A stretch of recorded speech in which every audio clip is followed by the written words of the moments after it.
Hello வணக்கம். நம்ம இன்னைக்கு சைனீஸ் லாங்குவேஜை எப்படி தமிழ் மூலியமா எப்படி கத்துக்கிறது அப்படின்றது தான் நம்ம இங்க பார்க்க போறோம். அதுக்கு நான் எடுத்து வச்சிருக்கிற புக்கு வந்து பாத்தீங்கன்னா HSK அப்படின்ற ஒரு புக்கு. இந்த புக்கு உலகத்துல எல்லாருமே வந்து ஃபாலோ பண்ணக்கூடிய ஒரு புக்கு. இது மூலியமா நம்ம வந்து ரீடிங் கத்துக்கலாம், எப்படி எப்படி படிக்கிறது அப்படின்ட்டு. அதுக்கு அடுத்தது வந்து நம்ம ரைட்டிங் வந்துட்டு கொஞ்சம் கொஞ்சம் அதாவது பயிற்சி இருந்தால் நம்ம ரைட்டிங்கையும் கற்றுக்க முடியும். அதுக்கு அடுத்தது வந்து ஸ்பீக்கிங்கும் இதில் நம்ம கற்றுக்க முடியும் இந்த HSK 1 புக்கில் இருந்து. அதுக்கப்புறம் இதில் வந்து லிசனிங் அப்படின்ற ஒரு இதுவும் வந்து இருக்கு, கேட்கறது அப்படின்ற மாதிரி. அதனால தான் இந்த இடத்துலலாம் நீங்கள் பார்த்தீங்கன்னா இந்த சிடி சிம்பிள் வந்து கேட்கறதுக்காக அப்படின்றது கொடுத்துருப்பாங்க. இதை நீங்கள் பொதுவாக யூடியூப்ல எல்லா இடத்துலையுமே வந்து நீங்கள் பார்க்க முடியும். இதனுடைய ஆடியோஸ் வந்து நிறைய வெப்சைட்ஸில் இது ஃப்ரீ ரிசோர்ஸஸாக வந்து கொடுத்துருப்பாங்க. இப்போ நம்ம இங்க வந்து நான் உங்களுக்கு அவங்க சீன மொழியில அவங்க வந்து ப்ரொனன்சியேஷன் பண்றதுக்கு இருக்கட்டும். ஆனா நம்ம வந்து ஒரு ஒரு தமிழ் பேசக்கூடியவங்களா இருந்துட்டு இந்த சைனீஸ் லாங்குவேஜை எப்படி உச்சரிக்கிறது அப்படின்றத நான் மெயினா இந்த என்னுடைய வீடியோஸ்ல நான் அதை பத்தி தான் பேச போறேன். நான் வந்து HSK 4 லெவல் இப்போ 2024 நான் கம்ப்ளீட் பண்ணியிருக்கேன். இதுதான் என்னுடைய பேக்ரவுண்டு. BCT அப்படின்ற ஒரு எக்ஸாமை வந்து நான் வந்து பெய்ஜிங்கில் போய் எடுத்துக்கிறதுக்காக நான் இப்போ அந்த ஒரு எக்ஸாம் ப்ரிப்பரேஷனுக்காக நான் இப்போ வந்து ப்ரிப்பேர் ஆகிட்டு இருக்கேன். அதாவது 2025 இப்போ நான் போய் இதை எடுத்துக்கிறதுக்காக BCT அப்படின்னா BCT அப்படின்னா என்னன்னு தெரிஞ்சுக்கணும் இல்லைங்களா? பிஸ்னஸ் சைனீஸ் அப்படின்றத நான் எக்ஸாம் எடுத்துக்கிறதுக்காக நான் பெய்ஜிங் வந்து இந்த வருஷம் நான் போகிறதுக்கு நான் விசா வந்து ப்ராசஸ் பண்ணிட்டு இருக்கேன். இதுதான் என்னுடைய சைனீஸை நான் சொல்லிக் கொடுக்கறதுக்கு உண்டான என்னுடைய எஜுகேஷன் பேக்ரவுண்டு. நான் கிட்டத்தட்ட ஒரு 6 வருஷமா வந்து சைனீஸ் வந்து நான் கற்றுக்கிட்டு இருக்கேன். இப்போ அந்த ஒரு அடிப்படையிலிருந்து அது மட்டும் இல்லாமல் நான் வந்து சிங்கப்பூர், மலேசியா, ஹாங்காங், அதுக்கப்புறமா இதுதான் இப்போ 2025 தான் என்னுடைய சைனாவுக்கு முதல் பயணம். இதை நான் போக போகிறேன். ஓகே, போய் எக்ஸாம் எழுதுறதுக்காக தான் போகிறேன், மற்றபடி வேற ஒன்றும் அங்கே வேறு விஷயங்கள் இல்லை எனக்கு.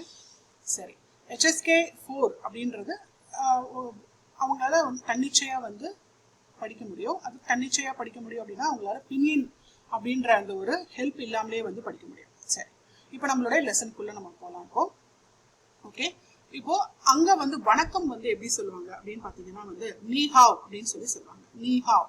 நீஹாவ் அப்படின்னா வந்துட்டு நம்ம எப்படி இங்க வந்து நல்லா இருக்கீங்களா அப்படின்னு கேட்குறோம் இல்லைங்களா? அதே மாதிரி தான் அங்கேயும் வந்து அவங்க நல்லா இருக்கீங்களா அப்படின்னு கேட்கறதுக்கு தான் அவங்க யூஸ் பண்றது தான் இந்த நீஹாவ். ஓகே, அப்போ நீஹாவ் அப்படின்னும் போது நம்ம என்ன சொல்ல வரோம் அப்படின்னு பார்த்தீங்கன்னா யூ குட் அப்படின்னு தான் கேட்குறாங்க. அப்போ நீ அப்படின்னா வந்து யூ, ஹாவ் அப்படின்றது வந்து குட் அப்படின்னு அர்த்தம். அப்போ நீஹாவ் அப்படின்னு நம்மளை பார்த்து ஒருத்தவங்க சொல்றாங்க அப்படின்னா நம்மளும் வந்து அதுக்கு பதிலாக என்ன சொல்லணும்னா நீஹாவ் அப்படின்னு சொல்லணும். சரி, அதுக்கடுத்து இப்போ வயசுல கொஞ்சம் பெரியவங்கள நம்ம பார்க்குறோம். அவங்க கிட்டயும் நம்ம நீயே வந்து யூஸ் பண்ணலாமான்னு கேட்டிங்கன்னா இல்லை. இப்போ இது வந்து தமிழ் நீ மாதிரி தாங்க இது.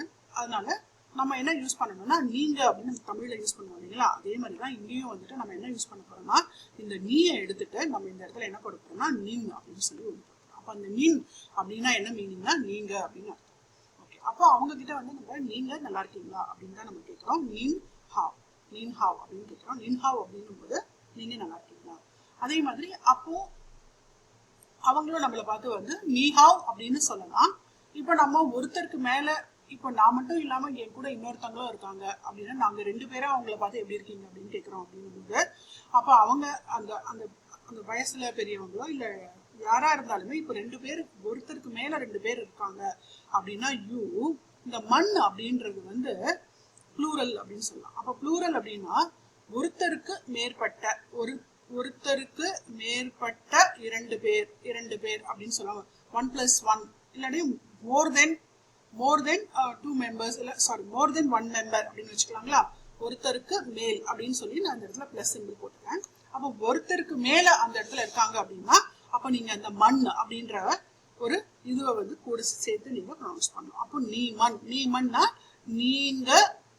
நீங்க எல்லாரும் அப்படின்னு அர்த்தம். இல்லைன்னா நீங்க 2 பேரும். இந்த இடத்துல நம்மளுக்கு 2 பேர் தான் இருக்காங்க, அதனால நீங்க 2 பேரும் அப்படின்னு எடுத்துக்கலாம். அப்ப நீமன் ஹாவ்.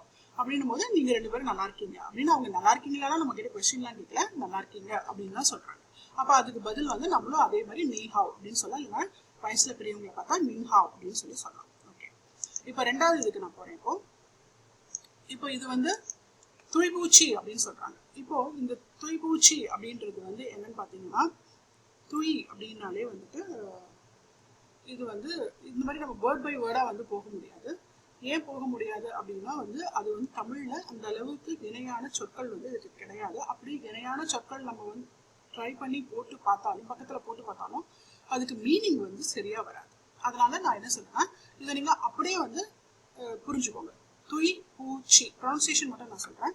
இதை நம்ம எப்படி சொல்லலாம்னா, துய் பூ சி, பூச்சின்றது மட்டும் இந்த மாதிரி சொல்லணும். இது வந்து QYன்னுட்டு நம்ம இங்கிலீஷ்ல போடுவோம். இங்கிலீஷ்ல போடுறதால நம்ம நிறைய பேர் என்னோட ஸ்டூடெண்ட்ஸ்லாம் எப்படி ப்ரொனவுன்ஸ் பண்ணுவாங்க, நான் கீ அப்படின்னு சொல்லுவாங்க. இது வந்து கீ கிடையாது, இது சீன்னு சொல்லணும். அப்போ கியூவை வந்து நீங்க என்னன்னு சொல்றீங்கன்னா, கியூவோடைய ப்ரொனன்சியேஷன் வந்து ச, அப்ப பக்கத்துல ஐ வரதுனால சி அப்படின்னு சொல்றாங்க. இப்போ துய் பூச்சி, இச்சு பூச்சி, துய்பூச்சி. துய்பூச்சி அப்படின்னா வந்து சாரி அப்படின்னு. அதே மாதிரி இந்த இடத்துல உள்ளது வந்து மேக்வாங்ஸே. இப்போ நம்ம ஏதாவது ஒரு யார் காலையும் இப்போ மிதிச்சிட்டோம், அப்போ அவங்க கிட்ட வந்து நம்ம சாரி அப்படின்னு சொல்லிட்டு போனீங்களா, அப்போ அந்த அந்த இடத்துல நீங்க துய்பூச்சின்னு சொல்லணும். அப்போ அது வந்து அந்த அளவுக்கு ஒரு பெரிய விஷயம் இல்லை. நீங்க இது வந்து ஒரு பெரிய விஷயமா சாரி கேட்கறதுக்கு அப்படின்றதுக்காக நம்ம இங்கிலீஷ்ல சொல்லுவாங்க தட்ஸ் ஓகே அப்படின்னு சொல்லுவோம். அதே தான் அவங்களும் இங்க மெய் குவாங்ஸு அப்படின்னு சொல்றாங்க. மெய் குவாங்ஸு, மெய் அப்படின்றத நம்ம இப்படி எடுத்துக்கலாம். மெய் குவாங்ஸு, குவா. ஓகே, நான் வந்து இப்போ தமிழ்ல வந்து கூன்னு போடுறேன், ஆனா யூஸ்வலா பார்த்தா இது வந்து குவாங் சு. இது வந்து இக்கு போட்டுக்கிறேன், குவாங்ஸு அப்படின்னும் போது தட்ஸ் ஓகே. மெய் குவாங்ஸு அப்படின்னு சொல்றோம். மெய் குவாங்ஸு. சில இடங்கள்ல எல்லாம் பாத்தீங்கன்னா ஷூன்னு கூட சொல்லுவாங்க, மெய் குவாங்ஷு அப்படின்னு சொல்லுவாங்க. ஸோ இந்த மாதிரி 2 விதமான ப்ரொனவுன்சியேஷன் இங்க இருக்கு. மெய் குவாங்ஸு அப்படின்னும் போது தட்ஸ் ஓகே அப்படின்னு சொல்றோம். இட் டசன்ட் மேட்டர், நீங்க அந்த அளவுக்கு வரி பண்ணிக்காதீங்க அப்படின்ற மாதிரி அவங்க நமக்கு சொல்றாங்க. ஓகே, இப்போ நெக்ஸ்ட் வந்து நம்ம போறோம். இது வந்து அதுக்கு அடுத்த அந்த புக்ல வந்து பாத்தீங்கன்னா அதுக்கு அடுத்த பக்கத்துல இது இருக்கும். ஸோ இங்க வந்து நம்ம இது வந்து என்னோட ஒரு இங்கிலீஷ் கேரக்டர்ஸ் மாதிரி இருக்கு அப்படின்றது தான் எல்லாருக்குமே தோணும். ஆமாங்க, இது வந்து இங்கிலீஷ் கேரக்டர்ஸ் தான். சரி, இந்த இங்கிலீஷ் கேரக்டர்ஸ் நம்ம எதுக்காக நம்ம வந்து பாக்குறோம் அப்படின்னு பாத்தீங்கன்னா, இந்த இங்கிலீஷ் கேரக்டர்ஸ் இந்த இடத்துல இனிஷியல்ஸ் அப்படின்னு போட்டிருக்காங்க, இந்த இடத்துல ஃபைனல்ஸ் அப்படின்னு போட்டிருக்காங்க. அப்போ இனிஷியல்ஸ் அப்படின்னா என்னன்னா, ஒரு கேரக்டர், அதாவது இப்போ நம்ம சைனீஸ் லாங்குவேஜ் கத்துக்கிறதுக்கு பின்யின் அப்படின்ற ஒரு இது வந்து அதுக்கு ஒரு ப்ரொனவுன்சியேஷன் கைடுன்னு வச்சுக்கலாம். இதுல ப்ரொனவுன்சியேஷன் அதாவது உச்சரிப்புக்கு உபயோகமான ஒரு கைடு அப்படின்றது தான் நம்ம சொல்றோம். உச்சரிப்பு கைடு, அதாவது ப்ரொனவுன்சியேஷன் கைடு. ஓகே, அப்ப இந்த கைடு வந்து பாக்குறதுக்கு இங்கிலீஷ் தான் இருக்கும், ஆனா இதனுடைய உச்சரிப்பு முழுக்க வந்து பாத்தீங்கன்னா அவங்களுடைய சைனீஸ் லாங்குவேஜ ஒட்டியே தான் இருக்கும். இப்போ இது வந்து பி அப்படின்னு கொடுத்துருக்காங்க, ஆனா இது ஒரிஜினலா இதனுடைய ப்ரொனவுன்சியேஷன் உச்சரிப்பு வந்து பாத்தீங்கன்னா பி கிடையாது, இது வந்து பா அப்படின்னு சொல்லுவோம். அப்ப இது பா அப்படின்னு சொல்லும்போது அப்ப இது என்ன சொல்வீங்க அப்படின்னு கேட்டா, இது இன்னும் கொஞ்சம் அழுத்தமா உச்சரிக்கணும். இப்ப நம்ம வந்து பாத்தீங்கன்னா இந்த லாவை வந்து நம்ம மேலோட்டமா உச்சரிப்போம், அதே மாதிரி இந்த லாவை வந்து நம்ம கொஞ்சம் அழுத்தமா உச்சரிப்போம் இல்லைங்களா, அதே மாதிரியான வித்தியாசம் தான் இங்கேயும். ஸோ இது வந்து பான்னு உச்சரிக்கிறோம், இது வந்து ப அப்படின்னு, ரெண்டு ப அப்படின்னு இல்ல, ப. அதாவது 2 பாவை நம்ம எப்படி உச்சரிக்கிறதுக்கு ஒரு கால அவகாசம் தேவைப்படுமோ அந்த மாதிரி இதை நினைச்சிட்டு நம்ம பா அப்படின்னு உச்சரிக்கணும். அதாவது நான் இங்கிலீஷ்ல சொல்றேன், இது ப அப்படின்னு உச்சரிக்கணும். இது வந்து ஈஸி தான். இது மா, இது வந்து ஃபா. ஃபா வந்து நம்மளுடைய தமிழ்ல வந்து ஃபா அப்படின்ற ஒரு இது வந்து தமிழ்ல கிடையாது, சமஸ்கிருதத்தோட வேணா இதை நம்மளால சொல்ல முடியும். அதனால இதை நான் வந்து இங்கிலீஷ்லயே சொல்லிக்கிறேன், ஃபா, FA ஃபா. அதே மாதிரி இது வந்து த இதுவும் வந்து நமக்கு எல்லாத்துக்குமே நமக்கு தா மட்டுமே தான் இருக்கும். ஆனா அதனால நமக்கு இது இந்த இடத்துல வந்து தா, இந்த இடத்துல நம்ம வேணா இப்படி எடுத்துக்கலாம், தந்தை தா, அது கூட வராது. வேற என்னன்னு எனக்கு ஞாபகத்துக்கு வரல இப்போ. ஸோ நீங்க இங்கிலீஷ்ல இப்போதைக்கு ப்ரொனன்சியேஷன் தான் எடுத்துக்கோங்க. இது வந்து தாத்தா தா இருக்கு இல்லைங்களா, அந்த தா எடுத்துக்கலாம். தாத்தா தா, இது வந்து நாவே தான், இது வந்து லா எல்லுன்னு இருக்கு இந்த இடத்துல, அந்த எல்லை தான் நம்ம இங்க லான்னு சொல்றோம். அதுக்கடுத்து இது வந்து க. நம்ம கிட்ட ஆக்சுவலா நமக்கு தமிழ்ல கா மட்டும்தான் இருக்கு, கான்ற ஒரு உச்சரிப்பு கிடையாது. ஆனா நீங்க அதுக்காக இந்த இடத்துல நான் காவி இன்னும் கொஞ்சம் வேற மாதிரி கொஞ்சம் இதுவா சொல்றோம், நம்ம தொனியா சொல்றோம், தொனியோட சொல்றோம் கா. இதுதான் வந்து கா, இது வந்து ஹ, இது சமஸ்கிருத உச்சரிப்பு ஹ. இது வந்து ஜா, ஜா வந்து பாத்தீங்கன்னா இது வந்து ஹிந்தியில தான் இதுக்கு உச்சரிப்பு இருக்கு. ஸோ இது வந்து நம்ம ஜா அப்படின்றது வந்து நமக்கு இப்போதைக்கு தமிழ்ல தான் இருக்கு. இது அந்த சா அப்படின்றது இல்லாம ஜா அப்படின்றத நம்ம எடுத்துக்கணும். இந்த இடத்துல ஜேன்னு நான் போட்டுறேன். அதே மாதிரி இதுதான் நம்ம ரொம்ப ரொம்ப நம்ம எல்லாருமே மிஸ் ப்ரொனவுன்ஸ் பண்ணக்கூடிய ஒரு லெட்டர். இது வந்து கியூ கிடையாது, இது வந்து ச. இதுதான் நம்ம சரியான உச்சரிப்பு வந்து பாத்தீங்கன்னா இதுக்குதான் வந்து தமிழோட உச்சரிக்கிறது சரியா ஒத்து போகும் ச. அதே மாதிரி சு, இது வந்து பாக்குறதுக்கு எக்ஸ்ன்னு இருக்கும், ஆனா அது வந்து நம்ம சு அப்படின்னு சொல்றோம், எஸ் ஐ சு. ஓகே சு. இது வந்து இது எல்லாமே இனிஷியல்ஸ். அப்ப ப, ப, ம, ஃப, த, த, ந, ல, க, க, ஹ, ஜ, ஷ, சு அப்படின்னு சொல்லி முடிச்சுக்கிறோம். இப்போ ஃபைனல்ஸ். அப்போ ஒவ்வொரு வார்த்தையுமே இந்த பின்னிங்ல வந்து பாத்தீங்கன்னா இனிஷியல்ஸ்ல ஆரம்பிக்கும், ஃபைனல்ஸ்ல முடியும். ஃபைனல்ஸ் அப்படின்னு என்னன்னு பாத்தீங்கன்னா இந்த இங்கிலீஷ்ல வந்து இது வந்து வவல்ஸ் அப்படின்னு சொல்லி சொல்லுவாங்க. இங்கிலீஷ் லாங்குவேஜ்ல இது வவல்ஸ்ன்னு சொல்லுவாங்க.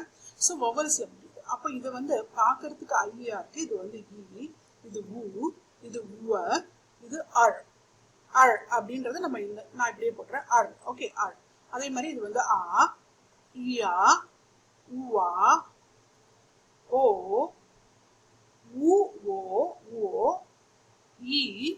இது வந்து ஏ, ஏ அப்படின்னு சொன்னோம், அதனால நான் இப்படி போடுறேன் ஏ, ஏ, இ, ஏ, ஏ, உ, உ. நல்லா இந்த இடத்துல அந்த ரெண்டு புள்ளி வரதை வந்து கொஞ்சம் நம்ம நேரோ டவுன் பண்ணி சொன்னோம். உவ. அதுக்கு அடுத்து வந்து ஐ, இது வந்து ஐ, இது வந்து ஒய், ஒய். இந்த இடத்துல வா வந்து நம்ம அந்த அளவுக்கு ப்ரொனவுன்ஸ் பண்ண மாட்டோம், ஒய். இது வந்து ஏ, இது வந்து அகைன் இது ஒய், இது உய். ஓகே உய். இது வந்து அவு, அவு, அவு, அவு, அவுல அவு, அவு, யாவ், இ, யாவ், யாவ் அப்படின்னு சொல்லி முடிச்சுக்கிறோம். அப்போ இ, உ, வ, அர், ஆ, ய, வ, ஓ, ஓ, ஏ, ய, வ, ஐ, ஒய், ஐ, உய், அவு, யா. ஸோ இவ்வளோதான் விஷயம். ஸோ இதுக்கு அடுத்து அதே மாதிரி அடுத்தடுத்து இப்போ வந்து நம்ம இது வரைக்கும் ரிவைஸ் பண்ணிட்டு இதை நீங்கள் ரிவைஸ் பண்ணி திரும்ப திரும்ப கேட்டு பாருங்க இந்த ப்ரொனன்சியேஷன். அதுக்கு அடுத்தது நம்ம இன்னொரு வீடியோவில் சந்திப்போம். நன்றி.